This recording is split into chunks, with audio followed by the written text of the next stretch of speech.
حضرات ائمہ معصومین علیہم الصلاۃ والسلام سے نقل شدہ ان روایات میں خود حضرات ائمہ معصومین حضرت سید الشہداء کی زیارت کی ترغیب دلا رہے ہیں، شوق دلا رہے ہیں، چونکہ انہیں معلوم ہے کہ اگر کسی عزادار کو یہ عرفان عزا حاصل ہو جائے تو وہ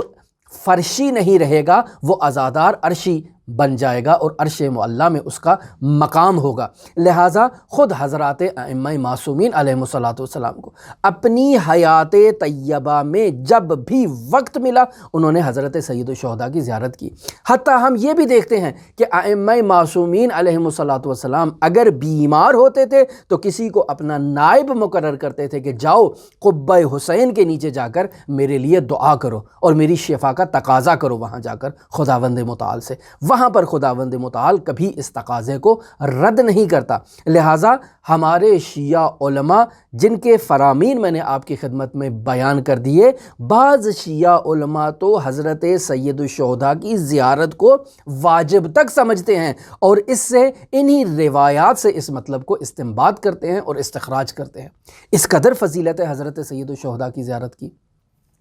میں ایک مختصر سا جملہ ایک روایت کے ذیل سے آپ کی خدمت میں نقل کرتا ہوں کہ جس میں باقاعدہ ابن عباس سے یہ خطاب ہو رہا ہے۔ رسول خدا صلی اللہ علیہ وآلہ وسلم کا فرمان ذیشان ہے کہ فرما رہے ہیں یبن عباس، کیا ہے؟ من زارہ عارفا بحق ہی، جو شخص حضرت سید الشہداء کی زیارت کرتا ہے اور ان کے حق کی معرفت بھی رکھتا ہے، کتب لہ ثواب الف حجۃ و الف عمرۃ، جو حضرت سید الشہداء کی معرفت رکھتے ہوئے ان کا عرفان عزا درک کرنے کے لیے ان کی زیارت کے لیے جاتا ہے، خداوند متعال اس کے لیے 1000 حج مقبولہ اور 1000 عمرہ مقبولہ کا ثواب اس کے نامہ اعمال میں